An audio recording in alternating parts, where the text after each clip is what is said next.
Hello and welcome to a gameplay video. I am your host, Random Gamer Riven. Now, this is a gameplay video for Castlevania II, Simon's Quest, and in case you're wondering why I'm commenting, that's because we've actually got a uncommented full playthrough on the real NES coming later, so I thought I'd give some quick commentary on the game, as I actually played through it twice in the past few days. Now, this is the Wii U version, and I thought we'd show the Wii U version just to show you how shiny it is and nicely running in 60Hz. Now, Simon's Quest is an interesting Castlevania game. It's quite heavily derided by some due to how the gameplay works, primarily because the game is very clue encrypted, as you're about to see here.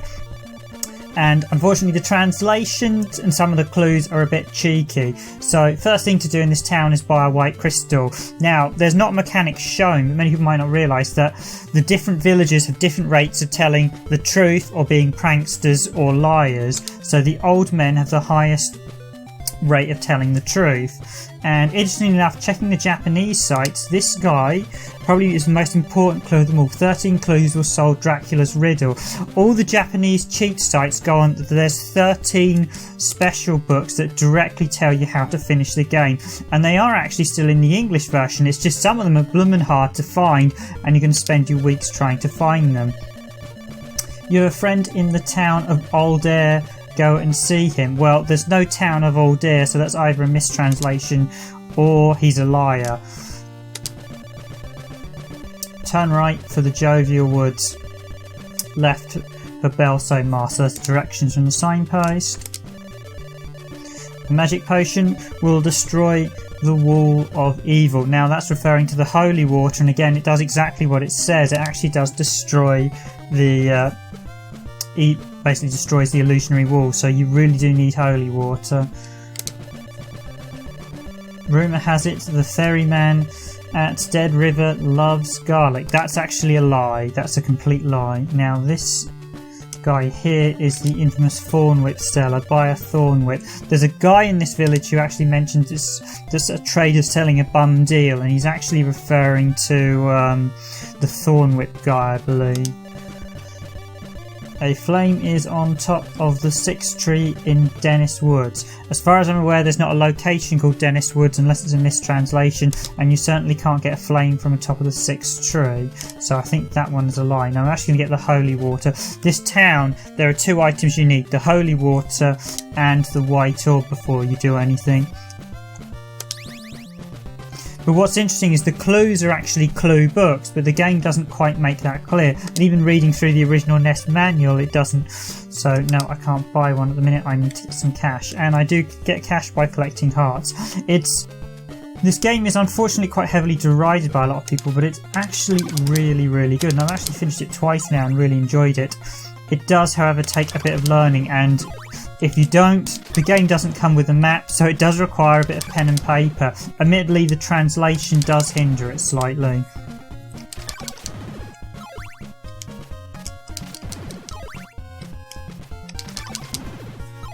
And I'm not sure whether the translation is deliberate. Even in the Japanese version, I think the translation, the 13 clues are the primary giveaway.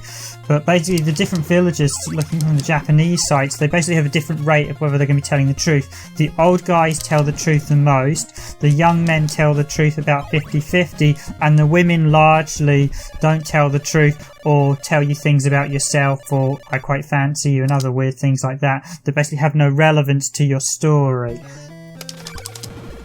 Now, of course, this game does have a day and night system. It also has a time system, so you have to finish the game in a set time. Now, the first day you actually start halfway through, and between 6 o'clock to 6 PM it's daylight. The rest of the time it's night, and at night enemies give you more golden experience, but they take more damage, and you also can't talk to any of the villagers, which is somewhat infuriating if you enter a town in the dead of night to try and talk to someone. You're going to have to wait till it converts to day. Even more so if you just arrive as a town just as it converts to night. So as you see here, we've got zombies running around, and I've now got a slay organ. But I'm going to use this opportunity to gain as much gold as possible. Incidentally, gold, well, is basically your hearts, as always, and you use them both. The heart system works in this one both as an experience thing to buy items. You can't actually sell items, and of course to use secondary weapons. The holy water doesn't require a use of a heart, but items like the dagger and the sacred flame do.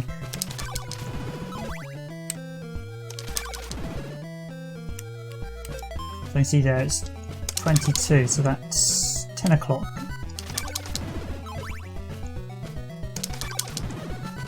So I'm now going to have to keep basically killing these enemies till you'll see me do this in the full run as well. Although I didn't show off all the clue books in the full run.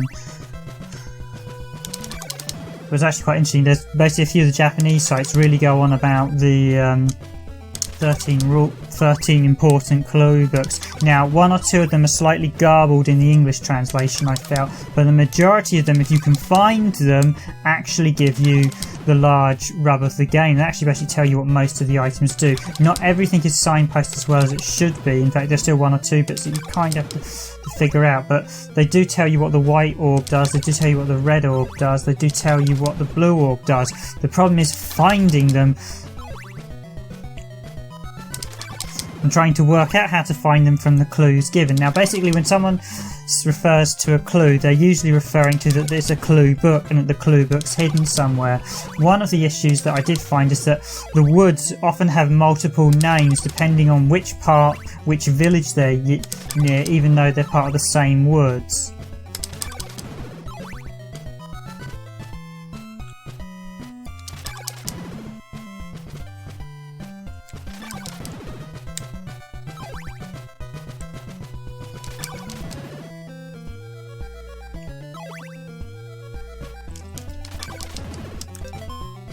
So it's nearly daylight, and as soon as it goes daylight I'm going to be buying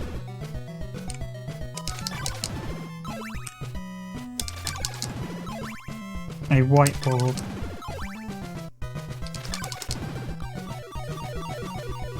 Okay, that also told me I just got a level up. The game does have a level up system. You can't level up, you can only go about 7 levels, and the way the level up system works is enemies in each area have a preset level themselves, and you can only level up if the enemies are effectively higher than you. So what that means is level 6 is the maximum level up. What level ups do is increase your health, and so you reset your health, so you actually get instant heal when you get a level up. We buy white crystal, yes.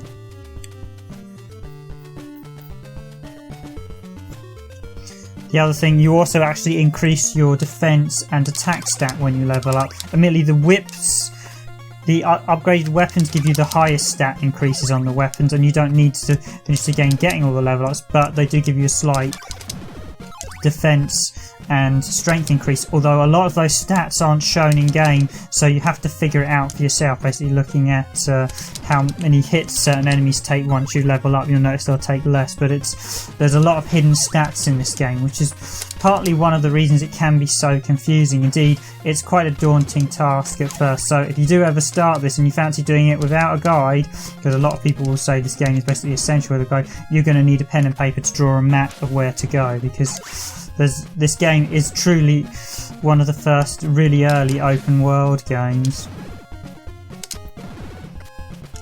So basically, as I've got the white gem, I'm going to be... So yeah, that's what the holy water does. You can use it to break walls, and you'll be using it an awful lot to break an awful lot of walls.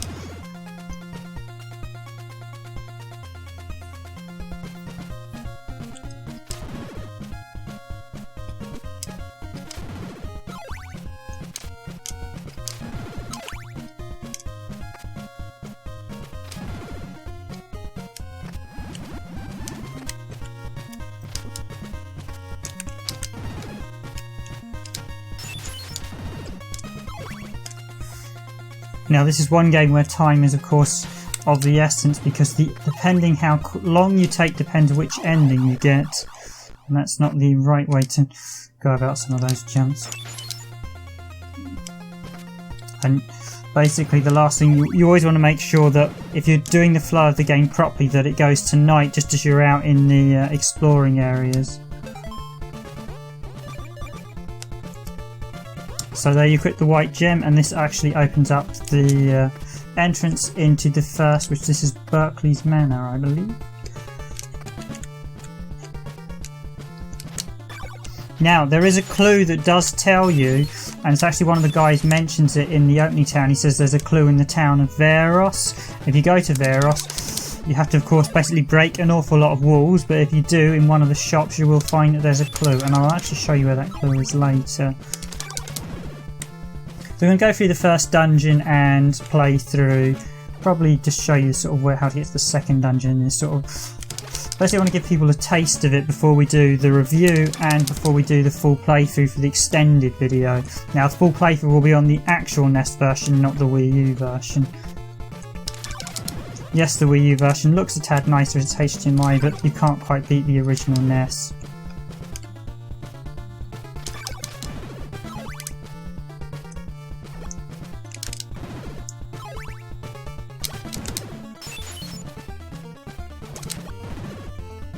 So although there are a number of hidden books, not all of them are regarded as official clue books from the Japanese sites that I saw. And this one coming up is regarded as one of them. I'll do that. A symbol of evil will appear spelt badly wrong, when you strike the stake. Okay, so that's slightly mistranslated. It should say Dracula's body part will appear when you use a stake on the symbol of evil, or basically the symbol of evil is like a circle at the end of each dungeon.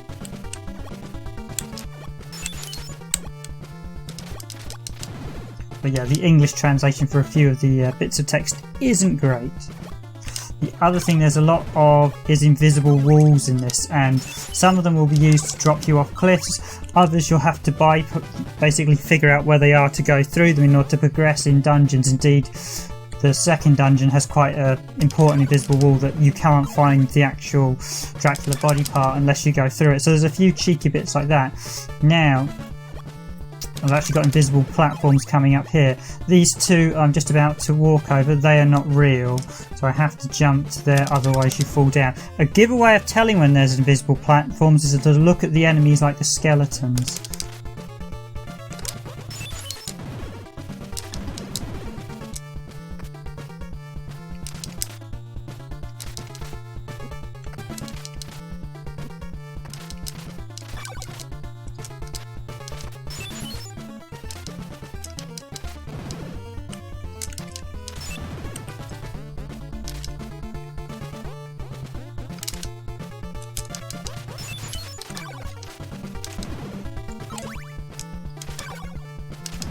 I should say I'm playing with this with the Pro controller over the Wii U gamepad, because the gamepad's not that much fun at all to play this with.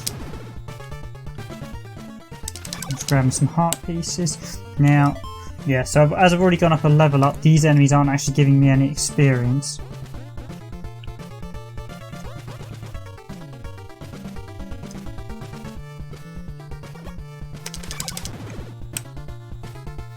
But in every dungeon what you have to buy is the oak stake, although it's not. That clue we were supposed to read was supposed to give us the hint, but it's not that clear.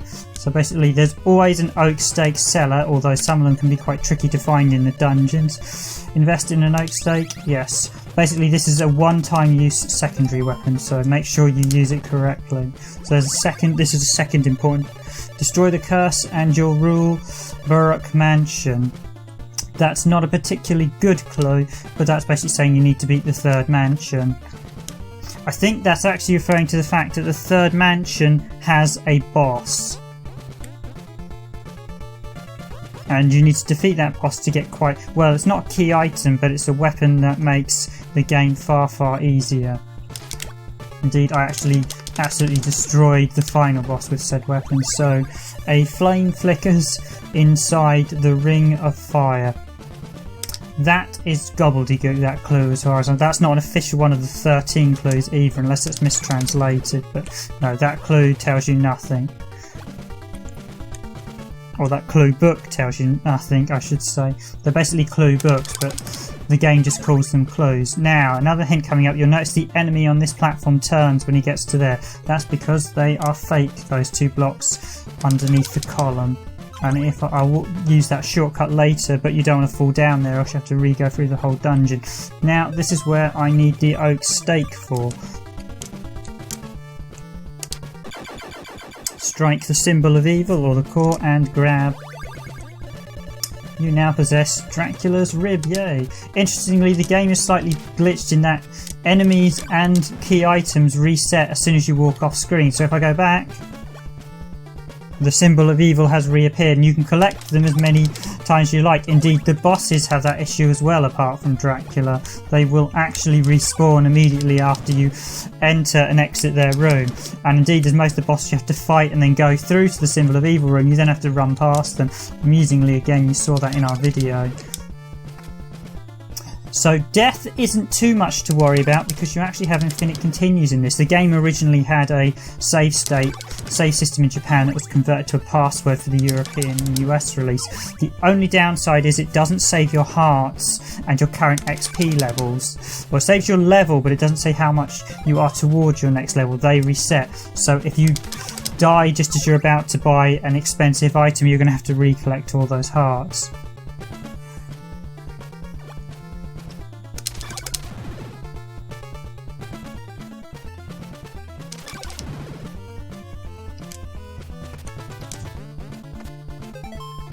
Oh yeah, I should have pointed out the rib also allows me to deflect items, and that's how you actually you're supposed to progress at the starting village. Going left, you fight enemies that chuck a load of fireballs at you, and by default they're rather tricky to evade, and you're supposed to get this power before you do. So I mean, this really is the precursor to Symphony of the Night, and it probably deserves a lot more credit than it actually gets, I have to admit. I mean, this is my type of game. I do like a game that makes you think, okay, yes, the translation isn't great, but the clues are all there. It's just actually finding some of the clue books. The actual 13 major clues, some of them are hidden in very obscure places. And ironically, the item, you can get Dracula's eyeball, which shows where the books are. The problem is that requires you complete Castle 2, and in fact, a couple of the core clues.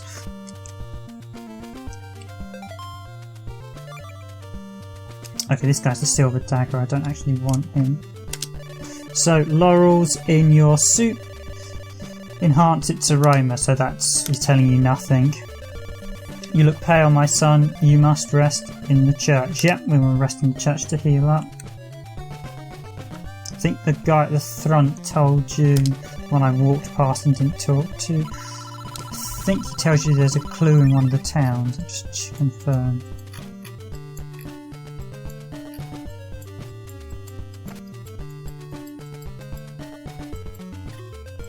Yep, one. A rib can shield you from evil. So the first guy I walked past, a rib can shield you from evil is what it says. Clues to Dracula's riddles are in Berkeley's mansion. So yep, we've actually been to Berkeley's mansion. That was the first location. There are all the clues we've already got.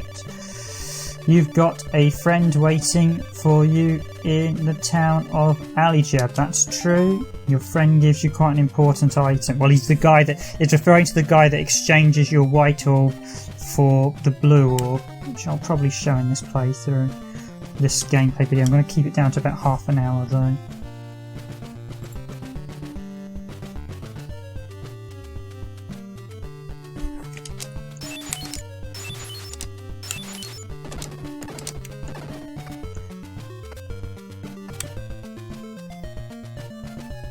Okay, now this is actually one of the important clues here as well, and this actually gives you the hint about the white orb. I'll buy the Morning Star first. Purchase the chain whip, yes. The Morning Star, the chain whip. Morning Star is the best weapon you can buy, but I'll just jump that. So clear a path at Berkeley's mansion with a white crystal. So as you saw, the platform rose up, and that's the hint for you to do that. Of course, how you're basically supposed to go. You're supposed to find that clue. Normally, if you didn't know, you're supposed to go around chucking the holy water absolutely every scene in the game. Although a lot of the same squares can actually be destroyed, so you roughly learn which squares usually can be destroyed.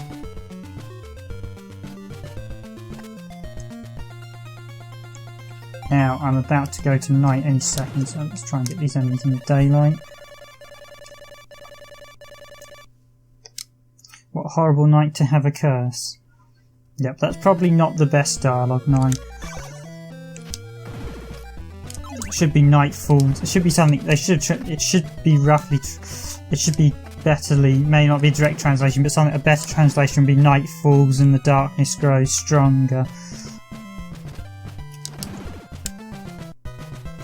Or the forces of darkness, or the forces of Dracula go stronger. I mean, there are some nice secrets hidden in this game. I mean, it does have a very much open world. I mean, really, Symphony of the Night owes an awful lot because Dracula's part. So you got the shield there, which of course Alucard has. Symphony of the Night. You do get the power-ups, you get the level-ups. A lot of this, some of it's taken from Metroid, but there are some really nice touches. Well, a lot of this is taken from Metroid, and there may even be a game that predates Metroid that has a similar system, but Symphony of the Night does owe an awful lot. And a lot of people say, call Symphony of the Night the first Metroidvania game. Well, it isn't. This one is. So again, another hidden wall. It's actually the standard graphic for the flame, but it's actually you now possess the Serrid Flame. This is a secondary weapon. I'll just demonstrate it quickly. Basically, it throws down and creates a bridge. Basically, any enemies that touch that get burned, and it also slows them down. Very helpful for one of the bosses, which I showed in, which I was showing in the playthrough video. Now, I didn't show this hint in the playthrough video, but I should have done. This is probably the most important hint in the game. But knowing that's there without the eye is virtually impossible. To replenish Earth, kneel by the lake with the blue crystal. Remember that, kneel. So kneel by the lake with the blue crystal. Admittedly, there is an awful lot of lakes that could apply to.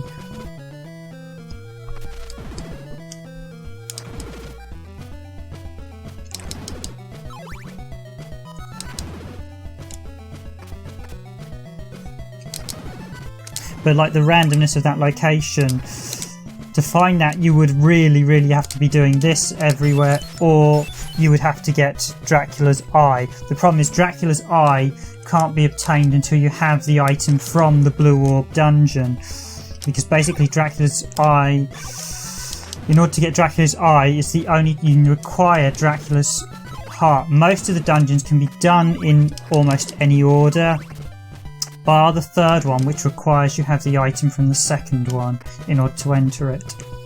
So this is the problem with when it's at night, you can't actually enter anywhere. Turn right for Canilla Cemetery, left for the Alijib Woods. I should say in the last town you can buy a dagger, but because I didn't have enough cash, I didn't buy it. I did, however, have enough cash in the playthrough video. So 82, I actually need 100 in this.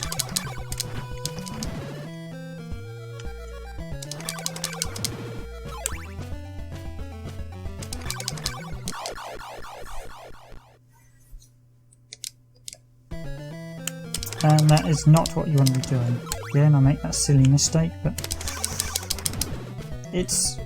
I actually really enjoyed this. I mean, it doesn't take a huge amount of time to finish once you know what you're doing, but it's just finding what you want to do. So, the morning sun has vanquished the horrible night.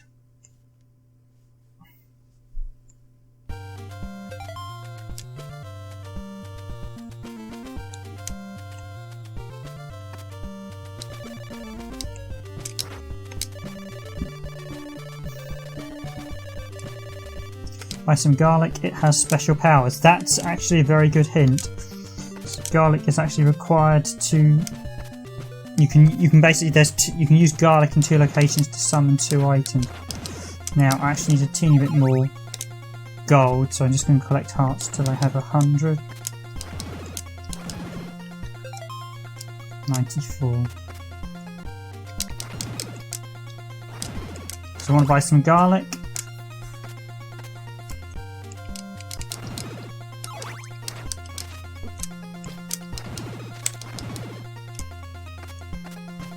And I want to buy some laurels in this town, because we won't be coming back this way. Once you've done the game, the only way you come back here is if you're doing the dungeons out sequence.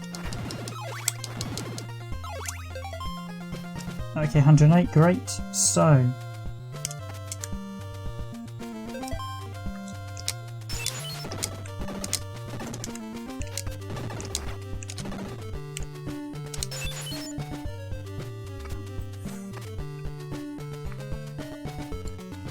So you will learn that a lot of the destroyable blocks are often hidden in the same places, so keep that in mind when you're throwing. Will you buy some garlic? Yes, we do want some garlic. Garlic is one of the few secondary weapons that's actually limited by the number of uses, so once you use it up you then have to buy some more. But generally the Sacred Flame does the same really thing as garlic and how it works. So turn right for Camilla's Cemetery, left for the Allegid Woods. Interestingly, Camilla is miscorrectly called Vampira in the manual. She's actually one of the bosses. Admittedly, this game, unlike the conventional Castlevania, doesn't have many bosses. There's only 3, which is a bit disappointing. So if you're a fan of bosses like me, this is actually, again, another major clue. An old gypsy holds a diamond in front of Deborah Cliff. Now that's true. Unfortunately, what's annoying is that I actually discovered it's actually not supposed to be diamond, it's supposed to be marble, according to the Japanese translation. Dracula's eyeball reflects the curse. That's supposed to tell you that Dracula's eyeball shows you where hidden clues are when equipped, but that's not a good dialogue for it. I mean, it's actually really interesting playing this, because I did play it initially a while back and I drew out the map and I started to figure things out. I managed to beat a couple of the dungeons and you were slowly figuring it out, but it's definitely a game most people I don't think will sit down and have the patience to do them. And I was doing pen and paper by some bikes, especially literally was drawing the location, because at first the premise of this game, even for the modern people like myself who played it, is quite daunting at first with all the different locations. So little trick here, I'm going to place clover garlic. Secret guy, I'll give you this silver knife to save your neck. So that's a hidden second one. You can actually buy the first dagger, the standard dagger in one of the previous towns, but as I didn't have enough gold, I didn't buy it. Clues to Dracula's riddle are in the Veros Woods. Now that's actually the hint towards the book you saw in the woods. The problem is that the woods get called, the exit of the woods is basically depending on which town they're near, but technically that clue book is closer to Allegid, this town, than it is Veros.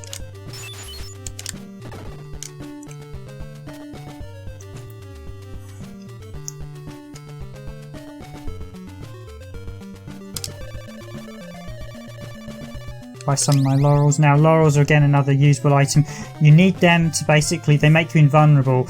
They can be used to very much be used to abuse certain boss fights very, very quickly. They can also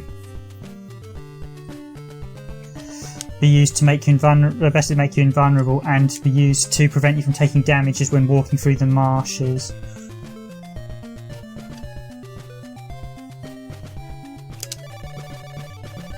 A laurel will protect you from the poison marsh. So yeah, so there's the hint towards that. And there's the old boy. So this is what I mean about the women saying crazy things. The dead river waits to be freed from the curse. That might be a little hint towards the ferryman, because there's no real... To restore your life, shout in front of the church. Yeah. So again, that whether that's stop in front of the church, or whether it's just... So either he's telling a porky, or he's a bit strangely translated. Interesting, I did actually find a Japanese site that told you the translations, but I was struggling to translate the katakana, but they had all the Japanese text for comparison. Clues to Dracula's riddle are in Rover Mansion. Now, Rover Mansion, although the because one thing this would just be handy is if there was just a simple like name on when you end a simple scene, that when you entered a location that told you the name. I mean, that would be an absolute blessing. Now, Rover Mansion's actually the next dungeon, and I'm just going to lead into Rover Mansion. So you remember the hint, kneel in front of the lake. Okay, it's not clear which lake, but I'll show you in a moment. I'm actually going to finish this when we enter the lake. So if you want to see more, you'll have to watch our full extensive playthrough video, which will be coming later.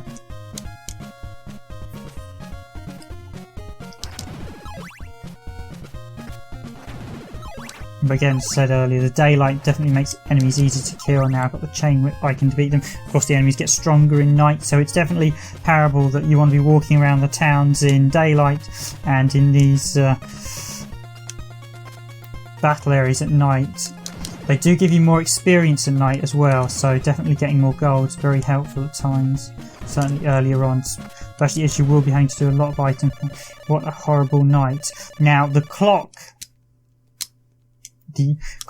doesn't move when you are in the dungeons or in buildings, so remember that, because that's the best way to farm XP and gold is in dungeons, because the time doesn't move on. Okay, and here we go. This is the last thing I'll show you. So we saw the kneel with the blue orb, and let's do that. Dun dun dun. What's down here?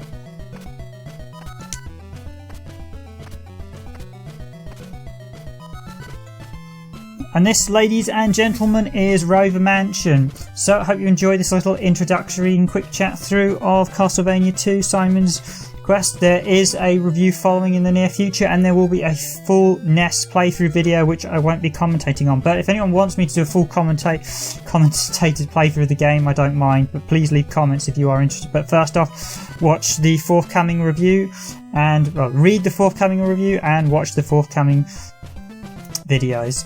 Thank you.